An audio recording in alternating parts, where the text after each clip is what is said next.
I was stunned by a shocking truth and became dazed. Out of the blue, she blurted out to me, "I just can't be without you." Cutting me off, she looked straight into my eyes. Her gaze conveyed a strong determination.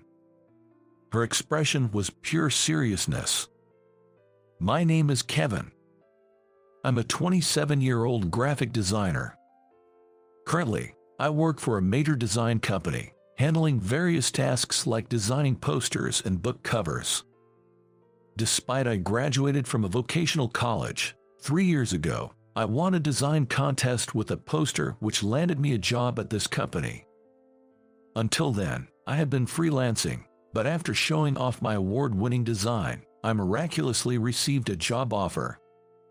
The poster I submitted in the contest had a mermaid theme and was titled Mermaid Princess. It depicted a deep-sea mermaid swimming up towards the surface. The design transitioned from dark to light colors, creating a feeling of hope, which was highly praised by the judges. I have a strong attachment to this Mermaid Princess work as it was a turning point in my life. A job at a major company allowed me to be involved in various projects and led to fulfilling days. However, I had one concern. It was my boss, Director Bob. "Kevin, the font color doesn't match the background. Redo this flyer's design." From my perspective, who have studied at a prestigious art college, navy is better than blue in this case. Saying so, Bob threw the flyer at me. Thinking here we go again with his nitpicking, I replied, "Got it," and immediately turned to my computer. Director Bob had graduated from a renowned art college, and thus held immense confidence in his taste and education. For that reason, he clearly didn't like the fact that I, a mere technical college grad, joined the same company midway. Just like now, he always nitpicked at my works, suggesting to change the color or switch the motif from flowers to stars, and demanding numerous revisions. Of course, as a designer, my goal is to produce better works. But the tricky thing with Bob was that he often changed his feedback. As expected, after I switched the font color from blue to navy and presented it, Bob ordered another revision. You know what? Blue was better. No hard feelings, but artists go through many iterations to create masterpieces. This will be a great learning experience for you, as you have not properly studied at an art college. Saying so, Bob handed back the flyer with a sneer. Feeling the malice from Bob, I once again replied, "Understood," and ended up working overtime that day. With all the overtime work and the way I was being treated, I was starting to feel down. But I genuinely love my job as a graphic designer, and I also wished to become a designer who would someday earn Bob's respect. But man, I sure could use some emotional support. Late at night, after finally finishing up, I felt a pang of sadness while heading home on the last train. Looking back, when I was freelancing, I was always busy due to financial constraints. In such a situation, romance was out of the question, and since my college days, I had always been alone. But someday, I'd like to get married. I thought, maybe now is the time to take some action. However, as I was suddenly driven by that urge, I was still unsure how to proceed since I had been away from dating for so long.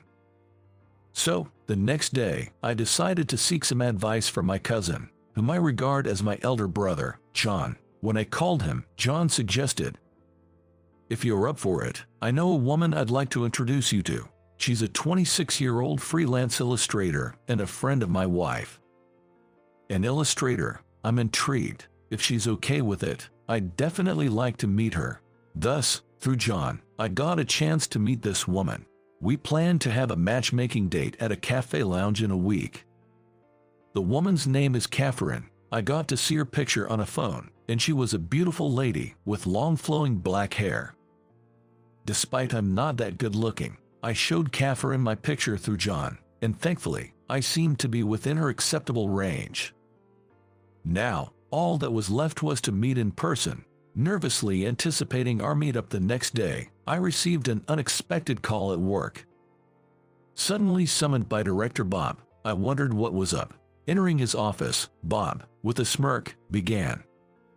Kevin, I've been thinking of transferring you. The official notice will be out in 2 weeks.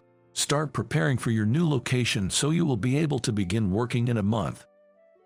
Wait, you are transferring me? Caught completely off guard, I was taken aback.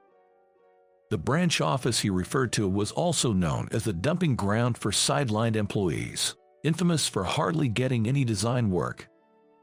Why would I, who can handle designs at the main office, suddenly be transferred to that branch? When I voiced my confusion, Director Bob, with his usual condescending attitude, continued. Well, Kevin, you've been working more overtime than other employees, and frankly, your level aren't enough for the main office. If you're unhappy with that, maybe you should consider resigning on your own terms. After all, you used to freelance, and that might be a better fit for you. His words made his true intentions crystal clear. Bob's plan was to pressure me into resigning by forcing an undesirable transfer. For me, if I was to be transferred to a branch where hardly any work comes in, it would probably be best to leave the company. Feeling the unfairness in Bob's actions but knowing arguing would be futile, I simply responded, "Understood. I'll submit my resignation form," and quietly left his office. I had always put in effort, hoping for recognition from Bob. But all that effort went down the drain. Though I was filled with a deep sense of frustration, I had a meeting set up with Catherine the next day. It would be unthinkable to cancel the matchmaking date the day before after expressing my interest. I should apologize sincerely. With that thought, I headed to the cafe lounge in a suit the next day. Arriving about 10 minutes earlier, I nervously waited for Catherine. Then precisely on time, she appeared. Wearing an elegant gray dress and carrying herself gracefully, Catherine looked even more beautiful than in her photos. My heart began to race upon seeing her, but I had to tell her the truth. Although, before I could say anything, with a warm smile, Catherine started introducing herself. "Sorry to keep you waiting. My name's Catherine. I'm really looking for you. I'm so sorry. I have something I must apologize for today." Seeing me bow and apologize as soon as we met, Catherine was visibly taken aback. "The thing is, just yesterday, my boss ordered me to transfer to a branch office. The real purpose behind this is to push me to resign. So, in about a month, I'll be going back to freelancing. I'm truly not in a position to date anyone right now. I sincerely apologize for initiating this meetup only to bring you such news." Upon hearing the details, Catherine responded calmly. I had thought anyone would be rightfully angry if they heard such things during a matchmaking date, so her reaction was quite surprising to me. "Is that so? That must have been tough. Thank you for being honest with me." No, I'm so sorry. And so, we just had one cup of coffee and then went our separate ways. Honestly, I wanted to talk with her more and was curious about the type of illustrations she creates. But with my future job becoming uncertain, it might not be the right time for a relationship. I probably won't get another chance to meet such a wonderful woman like her. With such lingering feelings, I headed to the office the next day and was again summoned by Director Bob. Now what? I thought, noticing that Bob seemed different than usual. "Kevin, sorry to ask this, but could you hold off on submitting your resignation? We actually received a direct job request for you." Previously, unless it was something significant, Director Bob would allocate work considering each employee's capabilities. It was my first experience receiving a direct request. "From where?" I inquired, and the response was unexpected. "It's from Inspire Publisher. Who would have thought a major publisher like them would scout you directly? Inspire Publisher is a top-tier publisher. I never dreamed of receiving work from such a big name." According to Bob, a webcomic artist named Sarah Cherry was releasing a book with Inspire. For some reason, she specifically requested me to design the book cover. After reaching out to the publisher, I was informed that Sarah wanted to discuss the job in person, so the next day I visited the office for a meeting with Sarah. I had intended to submit my resignation, but this unexpected job offer felt unreal. First, I should check out Sarah's work for the design. So, I went online to look at her creations and was immediately captivated by her world. The gentle color palette of her illustrations was very endearing and soothing. But her work wasn't just cute. Sarah's drawings vividly conveyed everyday moments of wonder, making it understandable why she has so many fans. I wondered, what kind of person is Sarah? With anticipation for the next day, I headed to the publisher's office and was led to the meeting room. But the moment the door opened, I was shocked. It was Catherine, the woman I had just met for the matchmaking date. Caught off guard, I managed to say, "Could it be, are you Sarah Cherry?" With a smile, Catherine nodded. "Yes, I work as an illustrator under the name Sarah Cherry." I knew Catherine was an illustrator, but I had no idea she was Sarah Cherry.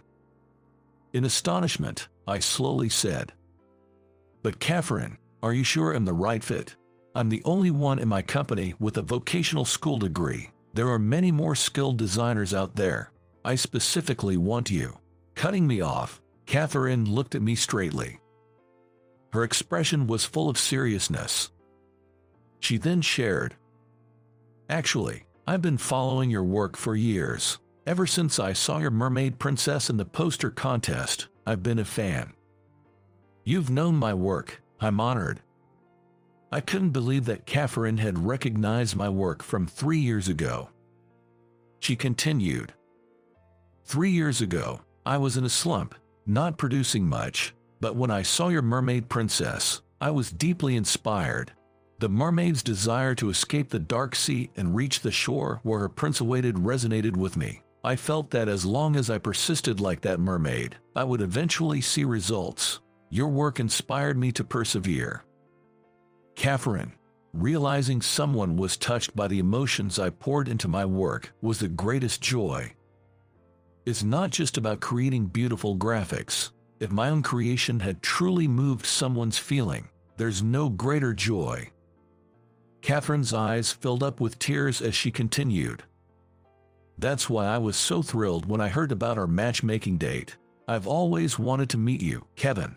I've longed to have a conversation with the person behind such marvelous work. Meeting you through a mutual friend was like a dream come true. I can't believe a designer like you would be transferred to a regional office. That's why I directly reached out to offer this job." I can't express how grateful I am to Catherine. She gave me such an incredible opportunity. For my part, I'm ready to give my all for her. Thank you so much. I'm truly fortunate to work with you, Catherine. While I'm unsure about the future, as fellow creators, let's produce the best work possible. After our miraculous reunion, we had an in-depth discussion about the book's design. Since it's Catherine's first book, she's particularly attached to it, and I too felt a strong desire to meet her expectations. Interestingly, the content of her comic presented Catherine's journey to becoming a successful webcomic artist. When I asked Catherine about her preferred cover design, she responded, "Well, since the story is about dreams coming true and a happy ending, I think a bright cover would be suitable." Hearing this, an idea immediately struck me. "I'd like you to help with one particular aspect," I said, sharing my concept. Catherine agreed enthusiastically, saying, "That sounds great." Together, we co-designed the book cover. A year after meeting Catherine, the book I designed became a bestseller, selling over 200,000 copies within 6 months of its release. Thanks to Catherine's charming original characters, the book garnered popularity across various age groups and was highly praised for its readability. Moreover, our collaborative cover design was applauded for its excellent taste. For the book, I themed the cover around the Little Mermaid. But unlike before, she's not the mermaid from the dark, deep sea. This mermaid, having come ashore, gazes at the blue sky and the brightly shining white sand beach with a radiant smile, and the mermaid illustration was crafted by Catherine. Interestingly, the mermaid embodies Catherine herself, who overcame difficulties to realize her dreams. Thanks to her adorable art style, the design turned out even more appealing than expected. Moreover, representing the mermaid scales with holography was admired as being innovative by the publishers, and since then, I've been receiving direct job offers from Inspire Publisher. At this rate, as the director, there was no way they could transfer me to a rural branch office, so the idea of my transfer was cancelled. Surprisingly, this episode led Bob to reassess his previous attitude. "Kevin, I read the book you designed, and it was truly impressive. Not just a pretty cover, but it perfectly aligned with the world of the comic, creating an entire universe. I feel ashamed for previously emphasizing academic credentials so much." Perhaps it's his genuine passion for graphics that made him recognize and appreciate the effort I poured into the design. I've always been aware of his profound skills in art and design. "There's so much I've learned from you over the years. No matter what, you'll always be a designer I deeply respect." Upon hearing this, Bob, for the first time, showed a gentle expression. "Thank you, Kevin. Your words truly mean a lot to me." While I had reconciled with Bob, there's more good news. To everyone's surprise, with the book's publication, Catherine and I began dating. As we collaborated professionally, we came to recognize each other as irreplaceable in both work and personal life. We continue to inspire each other in our work and maintain our relationship.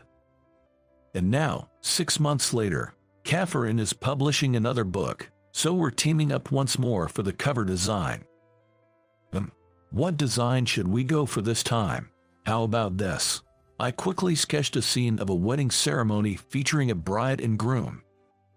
Why the sudden shift from a mermaid to a wedding scene? Well, once the mermaid, fascinated by the sea, comes ashore, wouldn't she want to marry her prince? Catherine blushed and laughed. "You do realize that mermaid represents me, right?" "Yeah, so can I propose to be the prince? The mermaid who saved the drowning prince?" "Indeed, Catherine is my very own little